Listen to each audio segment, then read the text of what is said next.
Bismillahirrahmanirrahim. Assalamualaikum warahmatullahi wabarakatuh. Teman-teman semuanya, kembali lagi di channel YouTube Fauzi Nurdin. Pada kali ini kita akan podcast online lagi ya, bareng ketua atau bisa dikatakan presma nih ya. Kepo kan presma mana yang akan kita ajak podcast ini? Maka jangan lupa teman-teman yang belum di-subscribe channel YouTube Fauzi Nurdin, di-subscribe dulu. Jangan lupa di like dan dibantu di share dan komen juga teman-teman ya. Oke, baiklah sudah ada narasumber hebat kita di tengah-tengah ini. Ada Pres Sofyan nih ya. Apa kabar Pres Sofyan? Alhamdulillah, malam ini kabar baik. Alhamdulillah ya. Sebelum kita membahas nih ya Pres Sofyan mungkin bisa perkenalan diri dulu ya kan. Dari mana asalnya, terus sekarang lagi jabat apa gitu. Oke, baik teman-teman semuanya penonton YouTube Fauzi Nurdin. Perkenalkan, nama saya Sofyan Hamid Azhari. Oh ya. Di sini saya sebagai narasumber Nurdin. Saat ini saya lagi menjabat sebagai Ketua Badan Eksekutif Mahasiswa Fakultas Ilmu Sosial di UNJ. Oh, jadi ketua ya di Badan Eksekutif Mahasiswa Fakultas Ilmu Sosial Universitas Negeri Jakarta ya. Oke, ini sebenarnya kalau panggilan di BEM itu Sofyan ini sebagai panggilannya ketua atau ketum atau presma nih. Biar kita sama-sama tahu gitu. Panggilannya apa biasanya? Kalau kalau tingkat fakultas di UNJ sendiri ketua sih. Oh, ketua. Ketua atau ketum. Tapi kalau saya panggil Pres Sofyan nggak apa-apa berarti ya? Ya, pres juga nggak apa-apa. Tapi biasanya kalau misalkan di UNJ, pres itu tingkatannya buat di universitas. Oke, kita panggilnya Ketum Sofyan aja deh, yang sesuai faktanya aja ya. Yeah. Oke. Sekarang ini Ketum, saya pengen nanya nih Tum, seberapa penting sih Tum organisasi atau BEM yang menurut Tum Sofyan nih? Apa pentingnya dari organisasi itu? Oke, mungkin di sini kalau saya nyebutnya jangan BEM ya, karena lebih universal aja, mungkin nyebutnya sebagai organisasi aja gitu. Oke lah, organisasi karena ya. Iya, karena kan organisasi di sini kan banyak banget tuh kan. Betul. Itu cuma satu kayak gitu. Nah, kalau seberapa penting mengikuti organisasi, enggak cuma di kampus ya, tapi mungkin di sekolahan juga atau bahkan di luar juga gitu kan. Nah, sebenarnya organisasi ini menjanjikan sebuah hal di mana kamu itu bakalan bisa membuka ruang-ruang yang sebenarnya sebelum itu belum dibuka kayak gitu. Misalkan sebelumnya kamu nggak bisa bekerja sama dalam tim. Nah, organisasi menjanjikan hal-hal tersebut. Bagaimana kamu bisa bekerja sama dengan tim, atau bahkan contoh lain seperti misalkan kamu nggak bisa bersosialisasi dengan masyarakat. Nah, di sini organisasi menjanjikan bahwasannya kamu akan coba di sini belajar dan ditempa untuk bagaimana pada akhirnya kita belajar bersosialisasi dengan masyarakat. Nah, tentunya setiap organisasi kan memiliki tujuannya masing-masing gitu ya. Betul. Dan semua organisasi itu juga memiliki atau bahkan menjanjikan hal yang sama juga gitu. Makanya ketika mengikuti organisasi, kita juga harus bisa milah-milah juga, kayak misalkan apakah karena kan sebenarnya mengikuti organisasi itu menyenangkan, tapi bakalan pusing kalau misalkan organisasinya itu banyak banget drama, banyak banget konflik, kepentingan politik dan lain sebagainya. Makanya ketika kita mau mengikuti sebuah organisasi juga harus bisa milih-milih juga kira-kira apakah organisasi ini baik untuk mengembangkan diri saya lebih jauh, bisa membuka ruang-ruang yang dimana sebelum itu belum pernah saya buka kayak gitu. Karena sejauh yang saya dapatkan ketika saya mengikuti organisasi, itu banyak banget benefitnya yang memang saya dapatkan gitu. Mungkin Oji yang lebih lebih veteran lah dibandingkan saya kan. Oke. Banyak banget relasi. Iya betul. Misalkan jujur sebelum saya ikut organisasi ya Ji ya. Yeah. Itu dari aspek komunikasi terus manajemen waktu itu benar-benar minim banget gitu. Makanya ketika masuk organisasi itu ditempa banget tuh bagaimana skill komunikasi, gimana bisa memanajemen waktu kayak gitu. Makanya di situ ketika kita mengikuti organisasi itu bakalan ngebuka ruang-ruang yang sebelumnya itu belum pernah kita buka gitu. Nah, kalau di tingkat kampus atau bahkan di universitas, saya menyarankan buat benar-benar ngikutin organisasi banget. Karena ketika saya di kampus, mungkin Oji juga merasakan gitu ya. Yeah. Kalau misalkan, kalau saya sih merasakan kalau di kampus itu 30% belajar di dalam kelas, 70%-nya ketika belajar di masyarakat. Oke, siap. Kalau Oji gimana sih ketika di kampus sih? Wah, pengalaman saya ya menjadi terjun di organisatoris ya, itu menambah skill juga. Apa yang dikatakan Ketum Sopyan itu betul sekali. Ya, kita mendapatkan pengalaman yang tidak dapat di dalam kelas gitu ya. Kita prakteknya itu emang di luar gitu. Seperti itu, Tum Sopyan. Menarik nih, Tum Sopyan. Saya juga ingin bertanya juga nih kepada Tum Sopyan. Itu organisasi itu sebenarnya dari diri kita yang mengajukan atau diajak sama kawan-kawan nih? Kalau menurut Tum Sopyan gimana? Oke. Mungkin ini hampir sebagian ada organisasi yang mengajak, ada juga organisasi-organisasi yang memang kita ingin mengajukan diri gitu. Makanya tadi yang saya bilang, kalau misalkan kita juga harus bisa memilih-milih organisasi yang mana itu baik buat kita gitu.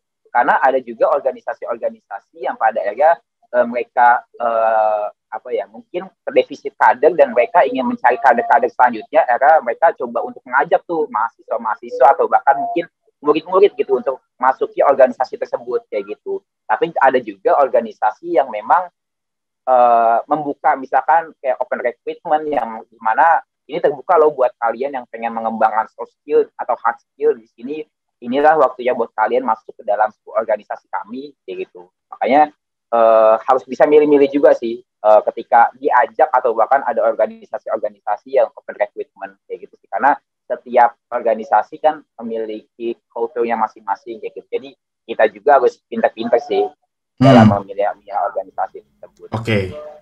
Selanjutnya nih, Tum Sopyan, bagaimana hubungan Tum Sopyan antara anggota mahasiswa dengan departemen-departemen lain? Apa yang dilakukan supaya itu berjalan seirama lah, seperti itu?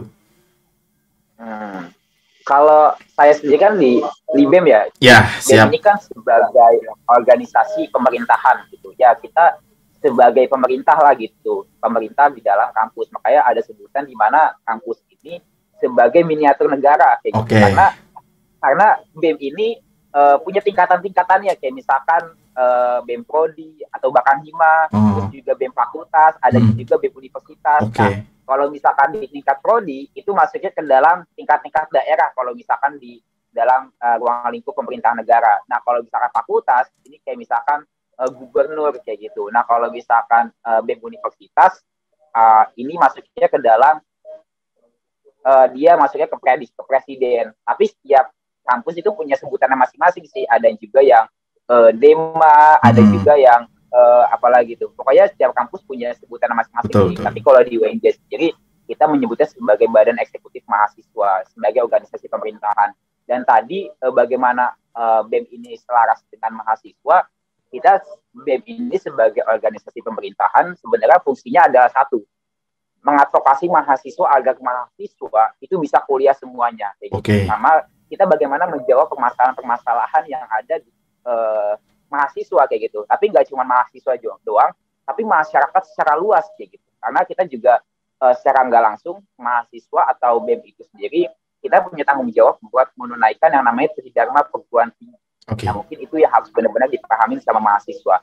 Nah, makanya di sini BEM sebagai organisasi pemerintahan kita mendengarkan aspirasi mahasiswa tuh. Kira-kira ada apa sih permasalahan di mahasiswa? Kayak misalkan seperti ini. Mahasiswa. Karena kan kalau misalkan di BEM ini kan atau bahkan di BEM fakultas ini sendiri kita punya 2 biro dan juga ada 6 departemen. Itu kalau misalkan di BEMFIS ya, tapi setiap kampus, setiap BEM itu punya kulturnya masing-masing kayak gitu. Betul. Nah, kalau di BEMFIS sendiri kita ada 2 biro dan juga departemen. Nah, kalau biro ini dia fokus itu ke internal kayak misalkan kalau di BEMFIS ini ada biro kewirausahaan, biro sekretariatan. Nah, kalau departemen yang ada itu ada 6. Itu ada departemen olahraga, ada departemen komunikasi dan informasi, Departemen Sosial Politik, Departemen Pendidikan, terus Departemen Advokasi, ada juga Departemen Kaderisasi. Nah itu departemen-departemen itu punya fungsinya masing-masing gitu. Kayak misalkan dan mereka mempunyai apa ya, tupoksinya masing-masing. Contoh misalkan ada mahasiswa yang memiliki permasalahan mereka tidak bisa kuliah atau bahkan mereka terkendala baik UKT. Nah di situ fungsinya dari departemen advokasi buat membantu teman-teman mahasiswa yang nggak bisa kuliah gitu. Contohnya kayak misalkan lewat kita misalkan galang dana, terus juga kita saling bantu satu sama lain, kita patungan, bagaimana biar pada daerah mahasiswa yang atau teman-teman kita ini semuanya bisa, nggak ada satupun mahasiswa yang pada daerah itu nggak boleh nggak kuliah karena terkendala ekonomi kayak gitu. Atau bahkan di aspek lain Departemen Sosial Politik. Nah, Departemen Sosial Politik ini kan biasanya mahasiswa nggak jauh-jauh tuh dari yang namanya aksi demonstrasi kayak gitu. Betul. Nah, Departemen Sosial Politik ini dialah yang pada akhirnya menumbuhkan tingkat isu-isu kritis atau bahkan menumbuhkan pemahaman di mahasiswa bagaimana pemahaman terhadap isu-isu kritis yang ada pada saat ini. Tetapi output dari Departemen Sosial ini nggak cuma aksi doang atau bahkan demonstrasi, tapi kita juga melakukan pengabdian masyarakat yang bentuknya seperti pengajaran, terus juga pengabdian masyarakat. Kita turun langsung ke masyarakat, bagaimana kita bisa membantu masyarakat secara langsung kayak gitu. Nah mungkin itu sih kalau misalkan bagaimana departemen-departemen itu bersinergis langsung dengan mahasiswa secara umum. Tapi ada departemen-departemen lain juga yang memang kayak misalkan Departemen KPSDM yang memang dia tugasnya itu berurusan langsung dengan kaderisasi mahasiswa. Bagaimana kita bisa loh mencetak mahasiswa-mahasiswa yang pada akhirnya mereka nggak boleh jadi mahasiswa dengan label sarjana kertas doang kayak gitu. Dengan bahwasannya gue lulus dengan IPK 4 tapi nggak ada pemahaman atau bahkan daging yang mereka punya gitu, maksudnya wawasan yang mereka punya ketika mereka turun langsung ke masyarakat gitu. Nah dari PSDM ini itu bagaimana menjanjikan atau bahkan menjaga kaderisasi di tengah mahasiswa agar mencetak kaderisasi yang berkualitas kayak gitu. Atau bahkan kita lihat dari departemen lainnya seperti Departemen Olahraga dan Seni, dia berurusan langsung nih sama olahraga sama kesenian di tengah-tengah mahasiswa. Kayak misalkan kita menyediakan wadah bagaimana mahasiswa yang suka bola, mahasiswa yang suka e-sport, Mobile Legends dan lain sebagainya. Dan kita lihat departemen lain kayak misalkan Departemen Kominfo atau Komunikasi dan Informasi, ini mereka di bagian kayak persebaran informasi, desain, jurnalistik dan lain sebagainya. Mungkin itu sih jadi gambaran sedikit mengenai tadi kayak masalah bagaimana hubungan departemen dan biro terhadap mahasiswa secara langsung. Tapi kalau misalkan dikerucutkan lagi, muaranya adalah bagaimana setiap departemen ini menjawab permasalahan yang ada di masyarakat, di mahasiswa dan juga masyarakat secara umum. Mungkin itu. Wih, mantap sekali penjelasan dari Tum Sofyan ini, sangat menarik sekali. Nah, ini ada yang saya ingin bertanya juga, itu bagaimana hubungan BEM ataupun organisasi yang Tum Sofyan jalankan ke arah ke atas, seperti ke dekan kah atau ke prodi, itu bagaimana alurnya? Nah, yang harus kita ketahui dulu mengenai alur-alur seperti ini, dalam pemerintahan kan pasti setiap daerah itu punya otonomi masing-masing kan.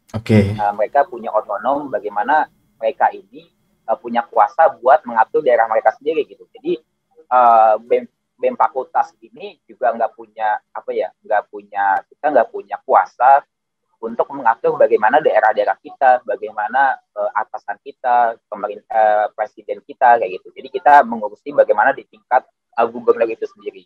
Nah, bagaimana BEM fakultas atau BEMFIS ini kita mengatur tadi kayak misalkan hierarki tersebut, bagaimana kita mengatur ke atas dan bagaimana kita mengatur ke daerah-daerah kita lebih ke arah ke koordinasi dan juga bagaimana kita mengatur fakultas dan juga secara luas sih kayak gitu. Kayak misalkan seperti ini contohnya. Ketika ada permasalahan misalkan seperti misalkan ya ada, misalkan tadi kita berbicara tentang dekan, misalkan ada dekan yang korupsi misalkan, maka disitulah tugas BEM Fakultas adalah kita menggerakkan atau bahkan mengkoordinasikan daerah-daerah untuk menyatukan gerakan bagaimana kita bisa nih mendesak dekan-dekan yang korupsi tersebut kayak gitu, atau bahkan di dalam bentuk lain kayak misalkan seperti ada isu-isu lain atau bahkan isu yang marimar saat ini di kampus itu kan adalah kekerasan seksual. Nah di sini bagaimana BEM Fakultas ini kita bisa menyatukan gerakan dulu nih dari tingkat-tingkat prodi gitu.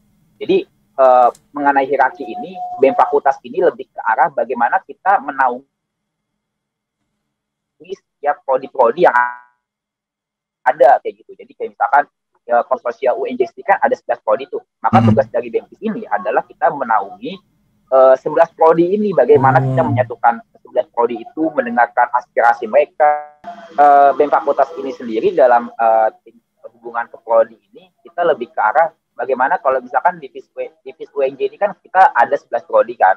Nah, tugas dari BEM Fakultas ini bagaimana kita bisa menyatukan 11 prodi tersebut gitu. Jadi bagaimana kita bisa menyelaraskan semua daerah sebagai satu kesatuan gerakan mahasiswa gitu, tidak ada yang terpecah dan lain sebagainya. Tapi nggak hanya menyatukan, tapi kita juga mendengarkan aspirasi mereka, bergerak lebih cepat dibandingkan mereka, karena kan ruang lingkup kita lebih besar gitu. Makanya di sini adalah bagaimana fungsi-fungsi kita sebagai BEM Fakultas ini bisa bergerak lebih cepat dalam menaungi dan juga mendengarkan aspirasi mahasiswa secara luas.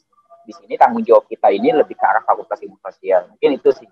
Oke, menarik sekali ya, Tum Sopyan itu untuk internalnya. Nah, untuk eksternal Tum Sopyan pernah apa ya istilahnya meeting atau diskusi ringan kepada presiden-presiden lain nggak? Presiden Universitas A misalkan, presiden B gitu, ada nggak seperti itu hubungan keluar, diskusi-diskusi gitu? Oke, untuk hubungan politik luar negeri ya. Kalau pasti ada sih. Jadi memang kalau hubungan politik luar negeri ini dari BEMFIS itu kita coba untuk bagaimana membuka relasi-relasi juga keluar, bagaimana kita membuka komunikasi keluar gitu. Karena awal dari didirikannya organisasi mahasiswa itu kan adalah kita memikirkan masa depan rakyat ya. Bagaimana nih organisasi mahasiswa kita bisa menciptakan perubahan dan bisa menciptakan masyarakat yang lebih sejahtera kayak gitu. Nah, sedangkan untuk membuat sebuah perubahan kita nggak bisa berdiri sendiri. Perubahan itu nggak bisa dilakukan oleh satu orang atau bahkan satu organisasi.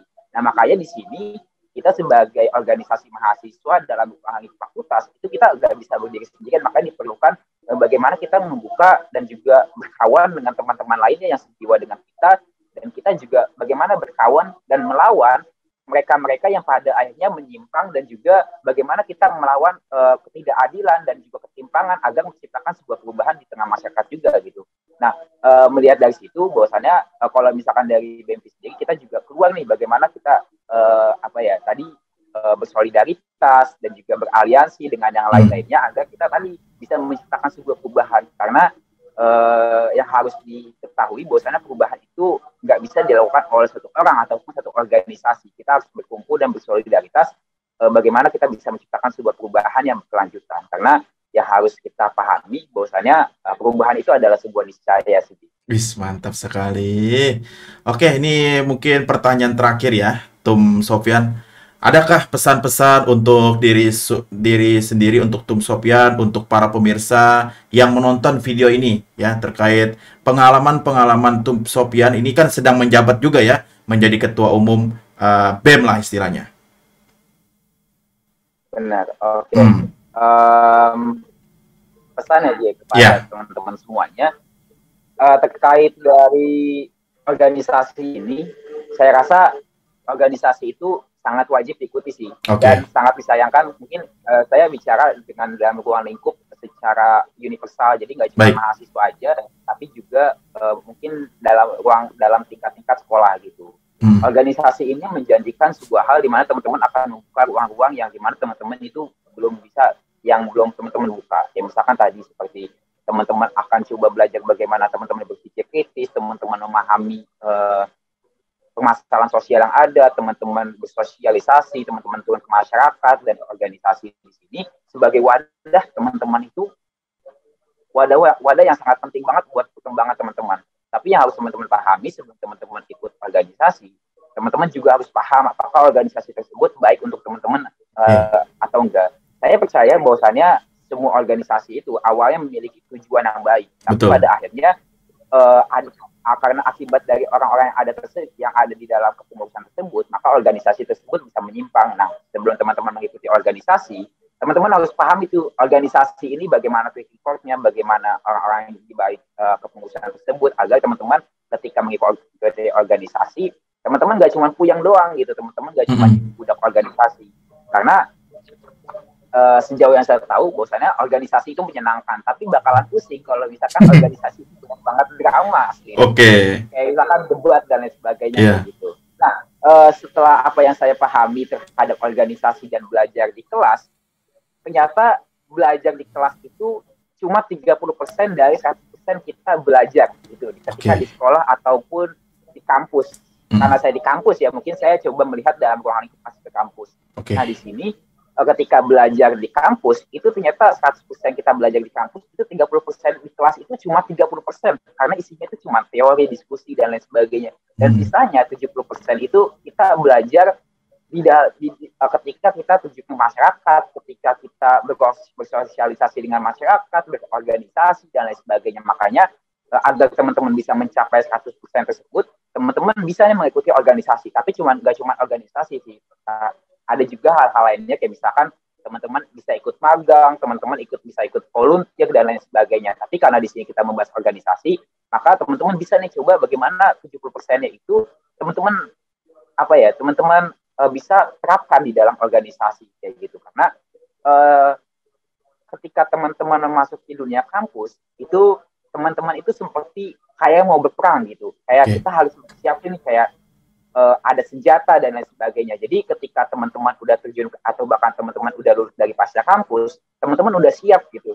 Apa yang mau buat teman-teman ke masyarakat, apa yang mau teman-teman implementasikan di masyarakat gitu. Nah, bagaimana cara teman-teman menyiapkan hal-hal tersebut adalah teman-teman dengan mengikuti organisasi-organisasi yang ada kayak gitu, agar teman-teman bisa membuka ruang-ruang yang sebelum teman-teman buka gitu. Karena jadi dengan teman-teman ngebuka ruang-ruang yang teman-teman belum buka ini, maka teman-teman bakalan bisa menjadi, bagaimana sih teman-teman bisa menjadi manusia seutuhnya, terutama bagaimana teman-teman bisa membangun pola pikir yang baik ketika teman-teman menemukan masalah-masalah yang ada di tengah masyarakat. Mungkin itu sih. Baik, terima kasih banyak Tum Sofyan atas kesediaan waktunya untuk hadir ya, memaparkan ya diskusi ringan sebenarnya ini terkait organisasi ya. Sebelum kita mengakhiri podcast, ini ada sertifikat, ini diberikan kepada ya untuk Tum Sofyan Hamid Azhari ya, atas kesediaannya menjadi narasumber ya pada kali ini dalam podcast online di YouTube Fauzi Nurdin ya. Jakarta 20 April 2022. Saya Muhammad Fauzi Nurdin Esos ya. Mantap sekali. Oke, terima kasih banyak kepada Tum Sofyan, semoga diberikan kesehatan selalu dan semangat untuk menjalankan organisasi di kampusnya ya. Dan teman-teman semuanya, terima kasih yang telah menonton podcast ini. Jangan lupa di subscribe, di like, dan di share. Dan teman-teman bisa merekomendasikan atau mencalonkan diri podcast selanjutnya siapa yang kita undang di podcast online Fauzi Nurdin.